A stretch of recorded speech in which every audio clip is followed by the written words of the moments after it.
கர்த்தருக்கு ஸ்தோத்திரம். இந்த சத்தத்தை கேட்கிற ஒவ்வொருவரையும் ஆண்டவராக இருக்கிற இயேசு கிறிஸ்து ஆசீர்வதிப்பாராக.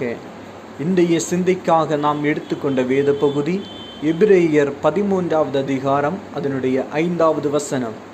நீங்கள் பண ஆசை இல்லாதவர்களாய் நடந்து உங்களுக்கு இருக்கிறவைகள் போதுமென்று எண்ணுங்கள்.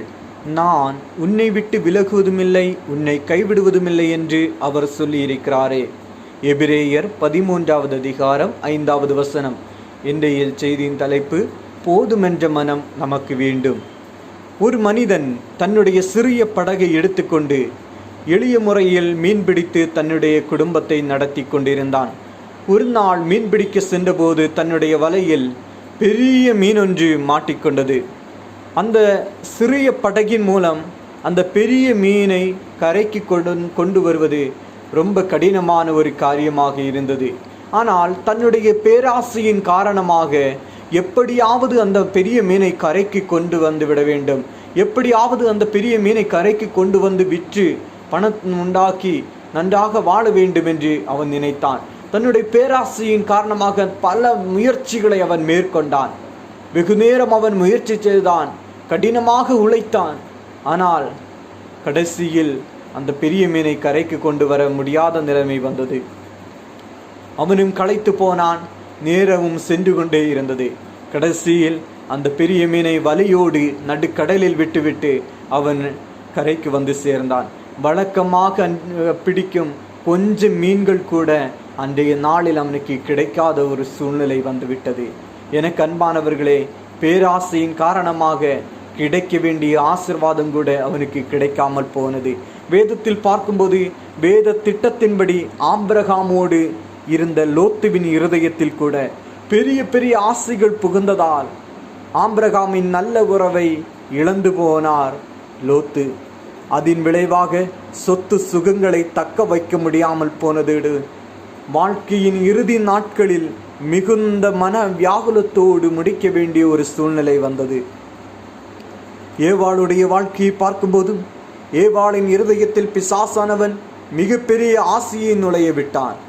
அவளும் அதை ஏற்றுக்கொண்டாள். இந்த பேராசையே அவர்கள் ஆண்டவருடைய சந்நிதியிலிருந்து விலக வேண்டிய சூழ்நிலை வந்தது. இந்த பேராசையே தேவன் அவர்களுக்காக வைத்திருந்த உயர்ந்த ஆசீர்வாதங்களை இழக்க செய்தது. ஏவாள் ஆசைப்பட்டதும் நடக்கவில்லை. ஆண்டவர் அவர்களுக்கு வைத்திருந்த ஆசீர்வாதங்களையும் சுதந்திரிக்க முடியாத சூழ்நிலை அவர்களுடைய வாழ்க்கையில் வந்தது. அதுபோல எலிசாவிடம் வேலை செய்து கொண்டிருந்த கேயாசியும் ஆசீர்வாதத்தோடு சந்தோஷத்தோடு எலிசாவின் கீழே வேலை பார்த்து கொண்டிருந்தான். ஆனால் அவனுடைய உள்ளத்தில் ஒரு நாள் புகுந்துவிட்ட பொருளாசையின் காரணமாக அவன் இருந்த நல்ல நிலைமையை இழக்க வேண்டிய ஒரு சூழ்நிலை வந்தது. அது மட்டுமல்ல, அவன் குஷ்டரோகியாக மாற வேண்டிய சூழ்நிலை வந்தது. பேராசையின் காரணமாக சில நஷ்டங்கள், சில துன்பங்கள் அவனுடைய வாழ்க்கையில் வந்தது. சில நேரங்களில் நம்முடைய வாழ்க்கையிலும் பெரிய பெரிய ஆசைகளும் பெரிய பெரிய கனவுகளும் இருதயத்தில் புகுந்து நம்மை பாவத்தில் விழ வைத்து விடுகின்றன. பெரிய அளவில் ஆசைப்பட சின்ன சின்ன ஆசைகளை நிறைவேற்றும் வழிகளும் தடைப்பட்டு போகின்றது. உயர்வுகளை குறித்த ஆசைகள் தவறல்ல, ஆனால் அவைகள் பேராசையின் முகமூடிகளாக மாறிவிடாதபடி நாம் கவனமாக இருக்க வேண்டும். வேதத்தில் சொல்லுகிறபடி போதுமென்ற மனதுடன் நாம் இருக்க வேண்டும். போதுமென்ற மனதுடன் ஆண்டவர் தந்த ஆசீர்வாதத்தில் திருப்தியாய் வாழ்கிறவர்களாக இருக்க வேண்டும். பணம் எல்லாருக்கும் அவசியம்தான், ஆனால் பணம்தான் வாழ்க்கையின் பாதுகாப்பு எல்லாம் என்று நாம் எண்ணும்போது அநேக பாவங்களுக்கு அது வழிவிலக்குகிறது. வசனத்தில் நாம் பார்த்ததை போல போதுமென்ற மனதோடு இருங்கள் என்று மட்டும் வசனம் சொல்லாமல், நான் உன்னை விட்டு விலகுவதுமில்லை, உன்னை கைவிடுவதுமில்லை என்று வாக்கு தத்துவம் நமக்கு தருகிறது. என்னை கேட்கிறேன் அன்பானவர்களே, ஆண்டவராக இருக்கிற இயேசு கிறிஸ்து நிச்சயமாக நம்மை விட்டு விலக மாட்டார், நம்மை கைவிடவே மாட்டார். எந்த சூழ்நிலையிலும் அவர் நம்மை கைவிடவே மாட்டார்.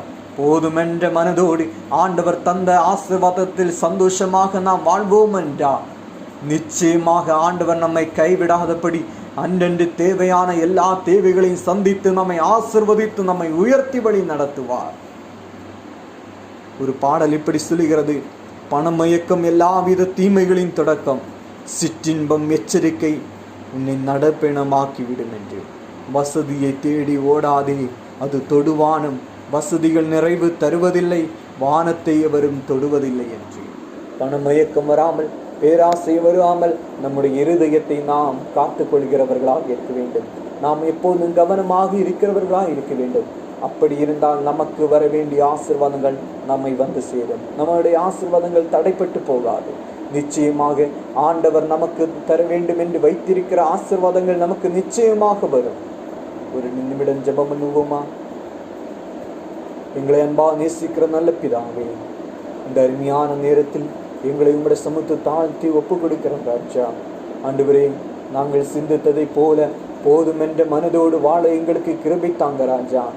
பணமயக்கம் வராதபடி ஆண்டவரே, பேராசை வராதபடி ஆண்டவரே, கேயாசைக்கு வந்ததை போல துன்பங்கள் சரீர குறைபாடுகள் வராதபடி, பண ஆசையின் காரணமாக நஷ்டங்கள் வராதபடி, ஆசீர்வாதங்கள் இருக்கிற ஆசீர்வாதங்கள் நஷ்டப்பட்டு போகாதபடி ஆண்டவரே எங்களுடைய இருதயத்தை நாங்கள் காத்துக்கொள்ள, பணமயக்கத்துக்கு ஆண்டவரே பேராசைக்கு இடம் கொடுக்காதபடி நீங்க தந்த ஆசீர்வாதம் போதும் என்று சந்தோஷத்தோடு அதில் ஆனந்தத்தோடு வாழ எங்களுக்கு கிருபை தந்துள்ளும்படியாக ஜெபிக்கிறோம் ராஜா.